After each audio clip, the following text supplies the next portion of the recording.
अस्सलाम वालेकुम। नमस्ते, सत श्री अकाल। उम्मीद करता हूँ फिट होंगे, बेहतरीन होंगे, अपनी लाइफ अच्छे से एंजॉय करोगे। हम तीनों की तरह आज एक और वीडियो और उसका टाइटल वीडियो है जी धुरंधर मूवी पे।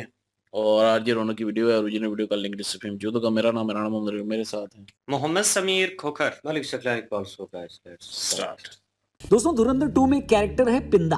अब वैसे तो एक फिक्शनल कैरेक्टर है, लेकिन कहा जा रहा है कि जिस रियल लाइफ कैरेक्टर पर ये बेस्ड है उसकी कहानी उतनी ही खतरनाक है। धुरंधर ने सिर्फ पाकिस्तान की असलियत नहीं बताई है इस फिल्म में, बल्कि इसने हमारे तरफ के बारे में भी एक बड़ा रिवील किया है, जिससे आंकड़े डराते हैं हमें और हमें तैयार होने के लिए मोटिवेट भी करते हैं। दोस्तों, पंजाब के ऐसे बहुत से गैंगस्टर्स हैं जो इटली और मेक्सिको जैसी जगहों पर बैठे हैं और आईएसआई के कांटेक्ट में हैं, ऐसा सूत्र बताते हैं। इसमें सबसे बड़ा नाम है हरविंदर रिंदा। कहा जा रहा है कि ये वही है जिसको धुरंधर में पिंदा दिखाया गया। पंजाब के ऐसे कई गैंगस्टर्स में उसका नाम भी शामिल है जो आईएसआई के लिए काम करते हैं। तो इस समय पाकिस्तान में सबसे बड़ा गैंगस्टर आतंकवादी हरविंदर रिंदा है। भारत ने इसे आतंकवादी घोषित किया हुआ है। साथ ही एक हैप्पी पासिया भी था जो अभी अमेरिका में हिरासत में है। वहां इन दोनों का बहुत बड़ा नेटवर्क था। इसमें बताया जा रहा है कि सबसे खतरनाक रिंदा है। इसमें 10 मदर गैंग हैं। एक गैंग हरविंदर रिंदा का है और दूसरा हैप्पी पासिया का था। बाकी 8 गिरोहों को दोनों तरफ 4-4 में बांटा गया है। फिर दिलप्रीत सिंह नाम के गैंगस्टर के जैसे 2 और गिरोह हैं। ये वे गैंगस्टर हैं जो पाकिस्तान की आईएसआई में शामिल हैं। रिंदा का गिरोह वो है जो हथियारों की सप्लाई करता है। कहा जाता है कि सिद्धू मूसेवाला हत्याकांड, जिसमें 6 शूटर थे, पंजाब पुलिस ने 2 को मार गिराया, 4 पकड़े गए, दिल्ली पुलिस ने 3 को पकड़ा और एक जॉइंट ऑपरेशन में पकड़ा गया। उन चारों के इस्तेमाल किए गए हथियार आज तक बरामद नहीं हुए। दोस्तों, जब तक मर्डर वेपन नहीं मिलता तब तक केस साबित ही नहीं होता। कहते हैं कि ये वो हथियार हैं जो रिंदा ने हरियाणा के जींद में किसी के जरिए सप्लाई किए थे। उन्हें इंस्ट्रक्शन दिया गया था कि कुछ भी हो जाए, हत्या के बाद वापस जाओ और गिरोह के ठिकाने पर एक आदमी आएगा, वहां हथियार जमा कर देना। और उन लोगों ने ऐसा ही किया। वे हथियार कहां से आए और कहां गए ये कोई नहीं जानता। कहा जाता है कि वो हथियार पाकिस्तान से आए। हरविंदर रिंदा पाकिस्तान में और इस सब में शामिल है और गैंगस्टरों को हथियार दे रहा है। अब पिछले साल जारी पुलिस आंकड़ों की माने तो पाकिस्तान से 350 छोटे हथियार बॉर्डर से इस पार आए। छोटे हथियारों का इस्तेमाल आतंकवादी नहीं बल्कि गैंगस्टर्स कर रहे हैं। वहां टर्की में बने ग्रेनेड और पाकिस्तान सेना के छोड़े हुए ग्रेनेड भी बरामद हुए। 350 पिस्तौल सुनने में बहुत ज्यादा लगती है, लेकिन पिछले सालों में सीमा पर पूरे साल की बरामदगी केवल 30-35 ही होती है। ये 100 गुना इंक्रीज हुई है, बढ़ी है, और ये सब पाकिस्तान की तरफ से आ रहा है। बेशक रिंदा और उसके ग्रुप जैसे बब्बर खालसा और बाकी शामिल हैं इसमें, तो पंजाब में गैंगस्टरों, ड्रग स्मगलर्स और आतंकवाद का एक खतरनाक कॉकटेल बना हुआ है, सूत्र बताते हैं।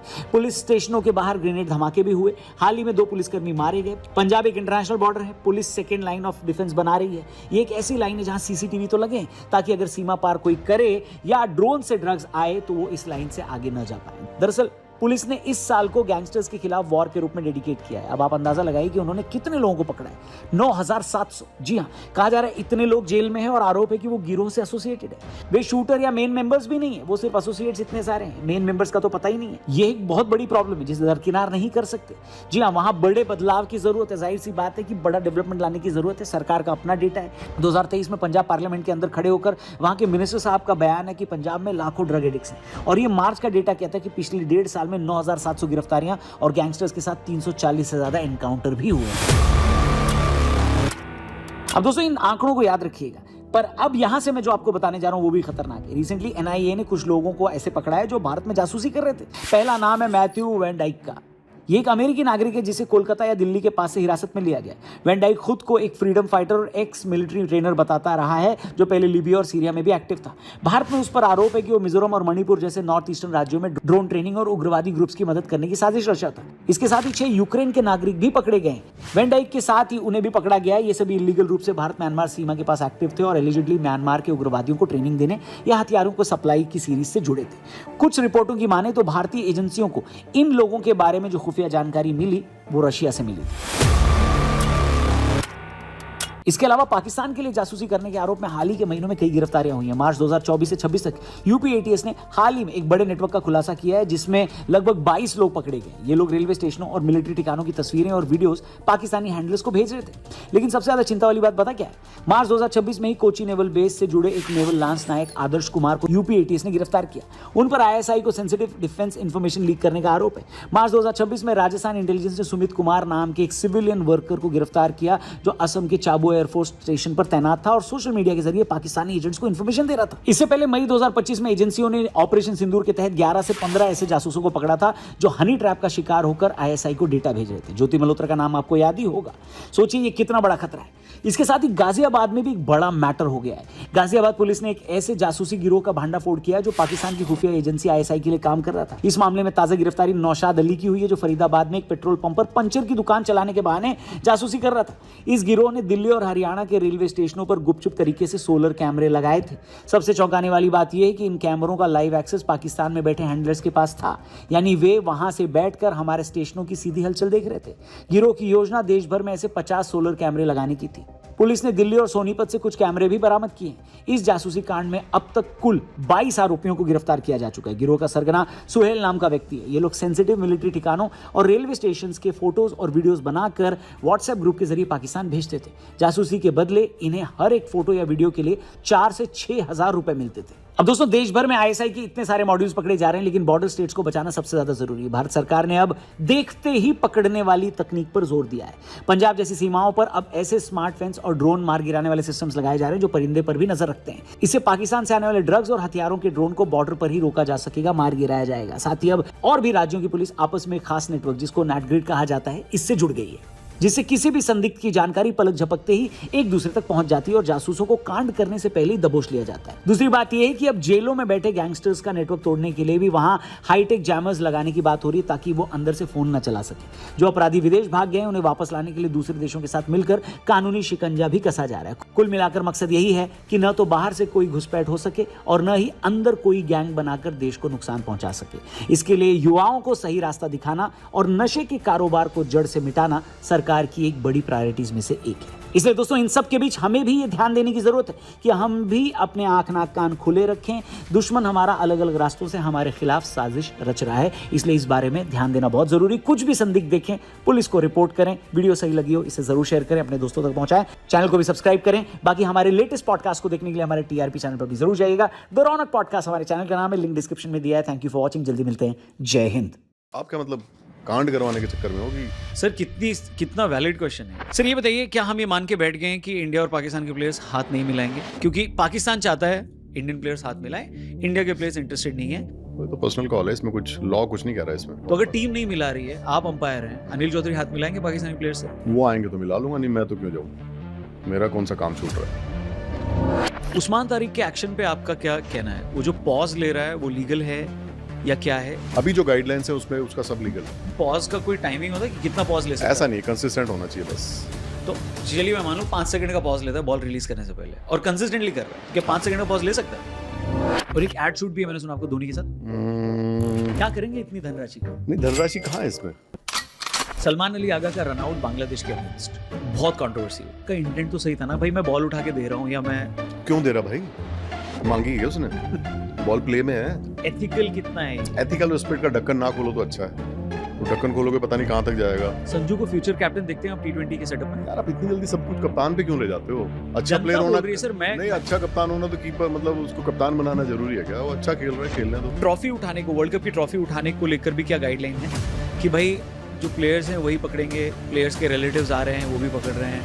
ठीक है बात। ट्रॉफी से याद है, मोहसिन नकवी ट्रॉफी कभी वापस करेंगे, चैंपियंस ट्रॉफी? कॉल आ रही है अभी। हाँ जी। पेमेंट की होगी सर? बात नहीं, पेमेंट नहीं है।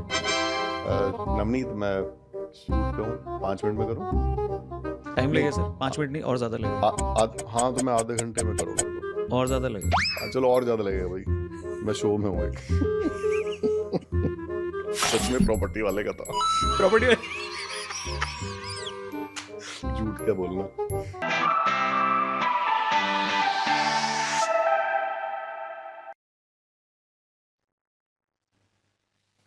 जी समीर ने आज चट्टे पहना हुआ है जी, चट्टे के बारे में बताएं। चिट्टे के बारे में क्या बताना है, बहुत अच्छी पॉलिसीज है। अगर इंडियन सरकार की बात करें ना, अच्छा। इंडियन सरकार की बात करें तो इंडियन सरकार क्राइम को जड़ से खत्म करने के लिए जो नई पॉलिसीज बना रही है ना, बहुत अच्छा कार्य कर रही है। और जो आज से पहले क्राइम होता रहा है उसमें सिक्योरिटी जो इदारे थे उनकी काफी ज्यादा सुस्ती भी कह सकती हैं, और ये भी कह सकते हैं कि सरकारें भी कुछ इस तरह की थीं कि जो कि जितने भी गैंगस्टर हैं उनको अंदर ही अंदर वोट अपनी बैंकिंग के लिए सपोर्ट भी करते रहे हैं। लेकिन बीजेपी एक ऐसी सरकार है जिसने देश की सिक्योरिटी के ऊपर कभी भी कंप्रोमाइज नहीं किया, अपनी वोट बैंकिंग को बिल्कुल एक अलग साइड पे रखा है। नहीं देखा कि घुसपैठिया है तो उसको वोट बैंकिंग के लिए बचाना है, बिल्कुल भी नहीं। घुसपैठिए जितने भी हैं अब उनको भी सजाएं मिलना शुरू हो चुकी हैं। और पंजाब की अगर बात करें यार, पंजाब के तो काफी ज्यादा हालात खराब नजर आ रहे हैं। जिस तरह से आरजे रौनक भाई जो हैं वो बता रहे हैं कि वहां पे एक तो स्मगलिंग जो की जाती है मंशियात की, उसकी रेशो बहुत ज्यादा है। और उसके बाद गैंगस्टर जो है ना, जो ग्रुप बंदी है, वो बहुत ज्यादा है पंजाब में। तो काफ़ी सारे ऐसे गैंगस्टर हैं जिनको जड़ से ख़त्म किया गया है। और जेलों में जो गैंगस्टरों के ताल्लुकात हैं बाहर, वो भी आहिस्ता-आहिस्ता जो हैं वो तोड़े जा रहे हैं, क्योंकि इससे ज़ाहिर-सी बात है देश का एक माहौल जो है वो ख़राब हो रहा है। और एक कह लें कि आम आम जो लोग हैं वो कानून को अपना कह लें कि लोंडी समझते हैं और कानून को अपने हाथ में ले रहे हैं। तो इसमें जितने भी बेचारे इनोसेंट लोग होते हैं उनके लिए काफ़ी ज़्यादा दिक्कत हो जाती है। उनकी लाइफ ज़ाहिर-सी बात है डिस्टर्ब हो जाती है। और ऐसे लोग जो जासूसी करते हैं, उनके खिलाफ भी सख्त एक्शन लिया जा रहा है। और टेक्नोलॉजी में भी मज़ीद जो है वो बेहतरी की जा रही है कि जिस तरह से जासूस जो हैं वो अपना कार्य करते रहे हैं, जिस तरह से अपने मुल्क की जो इन्फॉर्मेशन है वो लीक करते रहे हैं, तो इस चीज़ के ऊपर भी बहुत ज़्यादा फ़ोकस किया गया है कि आने वाले टाइम में कुछ इस तरह के सिस्टम लगाए जाएँ कि ऐसे लोगों को इस कार्य से रोका जा सके। और बहुत सारे ग्रुप जो हैं, वो पकड़े भी गए हैं। अगर राह की बात करें, और इंटेलिजेंस एजेंसियाँ और भी हैं, इंडिया में बहुत ज़्यादा इंटेलिजेंस एजेंसियाँ हैं। सारी एजेंसियाँ जो हैं इस वक़्त एक्टिव हैं और अपना कह लीजिए कि पूरी तरह से ज़िम्मेदारी को अदा कर रही हैं। और पिछले कई दिनों में जिस तरह से इंडिया में ये हैरानकुन चीज़ें देखने के लिए मिली हैं, ये इंटेलिजेंस एजेंसियाँ जो हैं इंडियन, उनकी ये एक बहुत बढ़िया कामयाबी मानी जाती है। पिछले दिनों में तो एक सीआईए के एजेंट को भी दबोच लिया गया था, वो भी एक बहुत बड़ा प्लान कर रहे थे। यूक्रेनियन थे कुछ लोग, उनके साथ मिलकर देश को एक बड़ी संख्या में नुकसान पहुँचाने की योजना जो है वो बनाई जा रही थी। उन लोगों को भी पकड़ा गया। ये भी इंटेलिजेंस एजेंसियों की कामयाबी मानी जाती है। और उसके बाद आईएसआई के लिए जो काम करते रहे हैं, उनके कह लें कि डाटा वो निकाले गए हैं। और जिसके साथ उनकी जड़ें जुड़ती हैं पूरी तरह से, उन लोगों को भी दबोचा गया है। और ये भी इंटेलिजेंस एजेंसियों की एक बड़ी कामयाबी है, जिस तरह से वो जासूस जो हैं वो ये आम चीज़ें नहीं होती, ये बड़ी ख़ास चीज़ें होती हैं कि जो रेलवे स्टेशन वग़ैरह होती हैं, वहाँ पे ज़ाहिर-सी बात है आम लोग भी होते हैं और सिक्योरिटी इदारे भी होते हैं। तो वहाँ की इन्फॉर्मेशन अगर लीक हो रही है, तो ये कह लें कि बहुत बढ़िया एक कार्य वो कर रहे थे अपनी तरफ से, और इसके बदले में उनको पैसे मिल रहे थे। लेकिन ये है कि देश के जो सिक्योरिटी इदारे हैं, वहाँ पे उन्होंने कैमरे भी पकड़े हैं। और आने वाले टाइम में कुछ इस तरह की पॉलिसीज़ बनेंगी इन जासूसों के खिलाफ कि इन जासूसों को भाई किस तरह से जड़ से ख़त्म किया जाए। ज़ाहिर-सी बात है हर कंट्री में ये चीज़ें तो होती हैं। लेकिन इंडिया की एजेंसियाँ जो है ना, वो अपने देश की बेहतरी के लिए और अपनी सिक्योरिटी को और ज़्यादा मज़बूत बनाने के लिए फुल एक्टिव है जी, और बहुत ज़बरदस्त कामयाबियाँ जो है वो हासिल कर रहे हैं। हालात व वाक़यात जिस तरह के हैं इंडिया में, इस चीज़ को देखकर भाई कंसर्निंग होना चाहिए। और उन्होंने मेंशन किया धुरंधर मूवी का, और वो जो कैरेक्टर्स थे बीच में उनका मेंशन कर रहे थे कि उनका ताल्लुक किस तरह जो है एक साइड कैरेक्टर में दिखाया गया। लेकिन ये है कि वो पंजाब से रिलेटेड थे, खालिस्तानियों से रिलेटेड थे। तो मतलब कनेक्ट नहीं कर रहा था। रुपिंदर नाम बताया, क्या बताया उसका, तो मूवी में भी उसको अपोज़िट नाम से रखा गया और साइड कैरेक्टर में रखा गया। तो मेरे ख़्याल में भाई कंसर्निंग लाइक है इंडिया के लिए ये चीज़ें। नाउ ऑन तो हैं, क्योंकि जो पास्ट में चीज़ें हुई हैं, कब तक इंडिया जो है इस चीज़ को, एक कंट्री जो है इस प्रेशर को, इस चीज़ को बर्दाश्त करती रहेगी। और भाई सवाल तो उठता है फिर एजेंसियों के ऊपर, और फिर लोग उँगलियाँ उठाते हैं। एक आम नागरिक जो है वो उँगली उठाएगा कि मेरी सिक्योरिटी जो है वो भाई कोई कंसर्न नहीं है आपको मेरी सिक्योरिटी का, और आपने हमें रखा हुआ है और सारा कुछ आप हम टैक्स पे कर रहे हैं, हर चीज़ हो रही है। लेकिन हमें जो है उस वे से सिक्योरिटी जो है वो प्रोवाइड नहीं की जा रही। हम कहीं भीड़ वाले इलाके में नहीं जा सकते, हम कहीं मतलब इन ईज़ में आज़ादाना जो है वो घूम नहीं सकते, कहीं बैठ नहीं सकते, रिस्ट्रिक्शन लगा दी हैं। तो उससे बेहतर होता है एजेंसियाँ अपना बेहतर काम कर रही हों, तो भाई वक़्त से पहले जो है नौवन जैसे वो अमेरिकन जो है एक पकड़ा गया सीआईए का, और यूक्रेनियन थे वो पकड़े गए। तो भाई ये रुका ही है ना, मणिपुर में वहाँ पे कोई ना कोई हैपन होना था, और वो आज नहीं तो कल खबर आनी थी कि यार फलां जगह पे ये चीज़ जो है वो हो गई। तो मेरे ख्याल में इंडिया इस चीज़ के ऊपर प्रॉपर इम्प्लीमेंट कर रहा है, इन अ गुड वे जा रहा है। वो पास्ट को भी देख रहा है कि कौन सी चीज़ें कनेक्ट थी वहाँ पे, और ये भी देखना चाहिए भाई हमेशा। मूवीज़ में भी देखा, क्योंकि रियलिटी बेस्ड मूवीज़ होती हैं इन चीज़ों के ऊपर, तो उनमें भी मैंने देखा है कि एक करैक्टर हटता है तो 2 करैक्टर पीछे तैयार होते हैं। वो उसके राइट और लेफ्ट हैंड होते हैं उस बंदे के। वो बाद में एक्टिव हो जाते हैं और वो होल्ड कर लेते हैं, और बाद में फिर उनका नाम बोलना शुरू हो जाता है। क्योंकि भाई वो उनको पता होता है कि सिस्टम किस तरह चल रहा था। एक ऊपर वाला बंदा आपने मार दिया, रहमान डकैत मारा गया, तो नीचे भाई उसके 2 राइट हैंड थे। एक बीच में पठान था, पता नहीं उसका क्या नाम मूवी में बता रहे थे, वो पठान था। तो मतलब वो कनेक्टेड थे लोग। अब उनको पता है धंधा कैसे चल रहा है, किस तरह चल रहा है, किन के साथ हमारे ताल्लुकात किस तरह के, डीलें किस तरह होनी है, तो उनको पता था सारा। अब वो जाएगा तो इंडिया भी मेरे ख्याल में इस चीज़ पे कंसर्न, उनका फोकस जो है वो ज़्यादा है कि भाई कौन-कौन सी कड़ियाँ पीछे रह गई थी, उनको ख़त्म किया जाए। बाकी बॉर्डर क्रॉस टेररिज़्म जो है वो अपनी जगह पे कंसर्निंग लायक है, लेकिन ये ड्रग एडिक्ट जो लोग थे, ख़ासकर पंजाब में बड़ा सर्कुलेट हुई ये चीज़, और मैं कहूँ कि आधे से ज़्यादा पंजाब जो है वो डैमेज हुआ इस चीज़ से, ड्रग्स से। तो उस चीज़ को कम करने के लिए पंजाब हुकूमत ने भाई पूरा ज़ोर लगाया कि इस चीज़ को ख़त्म किया जाए।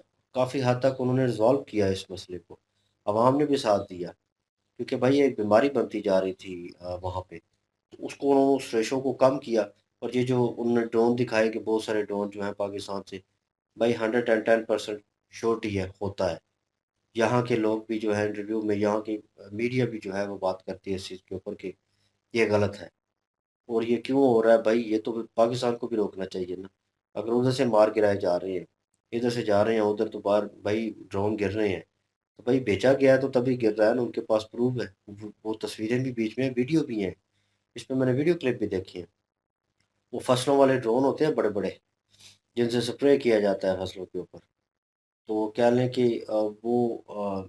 मेरे ख्याल में 1 ढाई टन जो है वो वेट उठा सकती है, इतना वो पावरफुल होता है ड्रोन, और काफ़ी बड़ा होता है। ठीक है, मिनी हेलीकॉप्टर कर लें उसको। तो वो जो है स्प्रे के लिए यूज़ होता है, और उस चीज़ के लिए तो उसके थ्रू जो है उसी के नीचे बाकड़ बनी होती है, उसी बाकड़ को एज अ लिक्विड जो है वो स्प्रे यूज़ करने के बजाय उसमें वो माल भरते हैं, और जो है बॉर्डर क्रॉस करवाते हैं उसके थ्रू। उन्हें कोई खतरा नहीं है, बस ये है कि माल का होगा कि भाई गिरा तो जानी नुकसान नहीं होगा, माली नुकसान होगा। तो वो मार गिराते हैं। अभी इंडिया ने अपना जो है सिस्टम थोड़ा और एक्टिव कर लिया है, ड्रोन को गिराने के लिए और टेक्नोलॉजी जो है वो आ गई है। और भाई ये चीज़ें रुकेंगी तो तभी मसले रिज़ॉल्व होंगे। छोटी-छोटी चीज़ें हम लोग इग्नोर कर जाते हैं अक्सर, कि लीव इट यार, ये तो होते ही रहता है, हर कंट्री में चलता है। लेकिन अगर अपनी कंट्री को सिक्योर बनाना है आपने, फुली सिक्योर, तो भाई माइनर से माइनर चीज़ें जो हैं वो आपको उनके ऊपर जो है फोकस करना पड़ेगा, कि क्यों, किस तरह और कहाँ पे मिल रही हैं।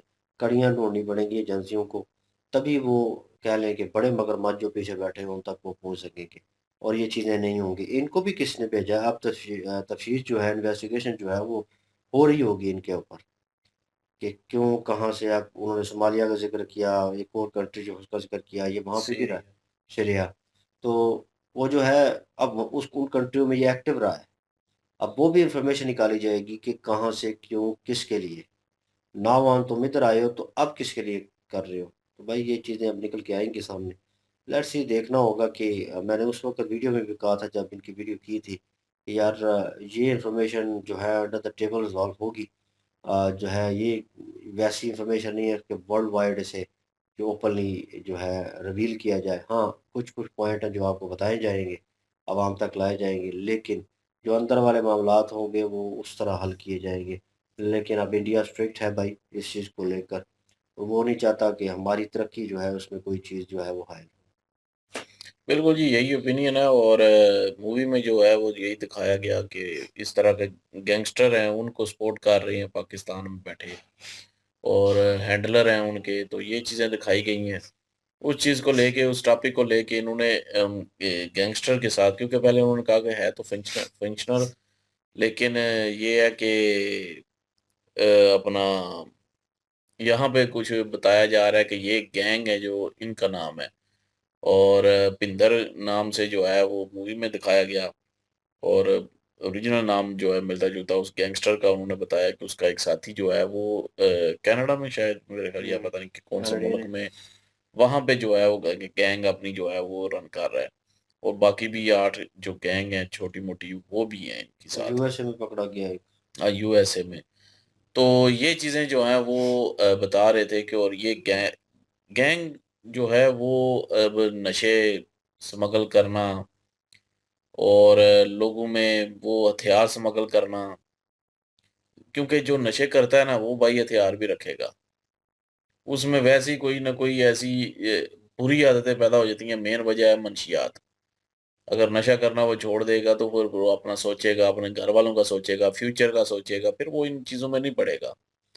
जो बंदा ज़ाहिर है नशे करने लग जाता है ना, वो खुद को बदमाश समझने लग जाता है कि मैं बड़ा बदमाश हूँ और वो इन गैंग्स को जॉइन कर लेगा, हथियार उनसे लेगा, अपने पास रखेगा, लोगों को धमकाता फिरेगा एवें ही। और जो बंदा ज़ाहिर है सोच समझ रखता है, वो अपनी फैमिली को आगे लेके जाएगा, मुल्क को आगे लेके जाएगा, अपना आप देखेगा, अपना फ्यूचर देखेगा कि मेरा फ्यूचर तबाह हो जाएगा या मैं इन इन कामों में पड़ता हूँ, मेरी फैमिली तबाह हो जाएगी। तो पहली बात ये है कि ये मंशियात को रोकना जो है वो सबसे ज़्यादा ज़रूरी है।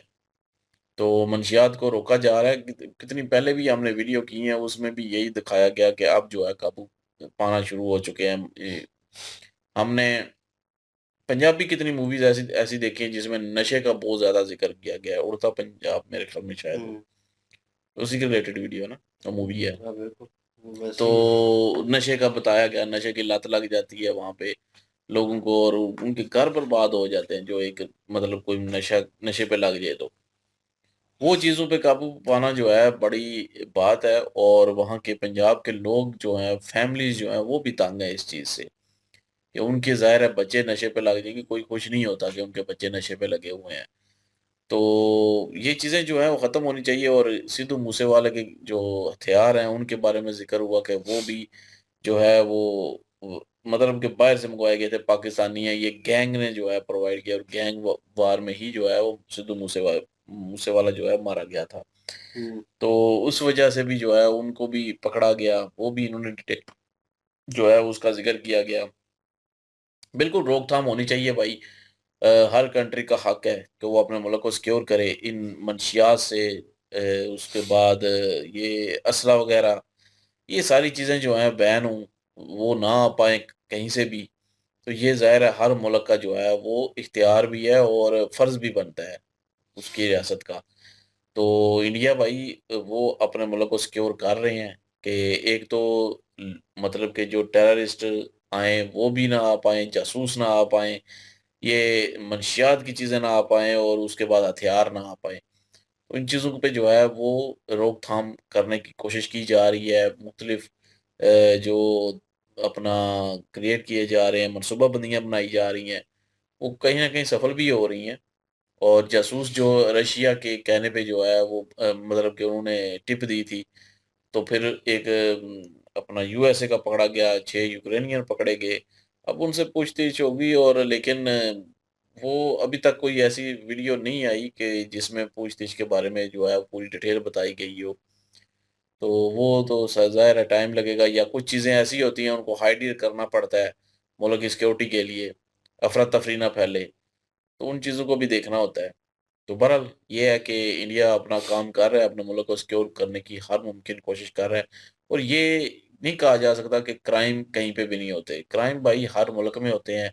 अमेरिका सुपर पावर है, वहाँ पे देख रहे हैं नशा इतना आम है और उसके बाद क्राइम भी हैं। तो ये हर मुल्क में होता है, लेकिन इंडिया जो है वो कोशिश कर रहा है कि उसको कम किया जाए। तो वीडियो इन्होंने इसी रिलेटेड बनाई कि धुरंधर में जो एक कैरेक्टर था उसके बारे में वो उन्होंने रिलेट किया और वो सारी डिटेल इन्होंने दी। बिल्कुल जी, और आपके ओपिनियन रखते हैं, कमेंट सेक्शन ओपन है आपके लिए। इनकी जो वीडियो की लिंक पे डिस्क्रिप्शन में मौजूद होगी, प्लीज़ इनके थ्रू हमें भी सपोर्ट कर दीजिएगा। इंशाल्लाह मिलते हैं नेक्स्ट वीडियो में। अपना ख्याल रखिएगा, दुआ में याद रखिएगा। तब तक के लिए। अल्लाह अल्लाह हाफिज हाफिज, पीस।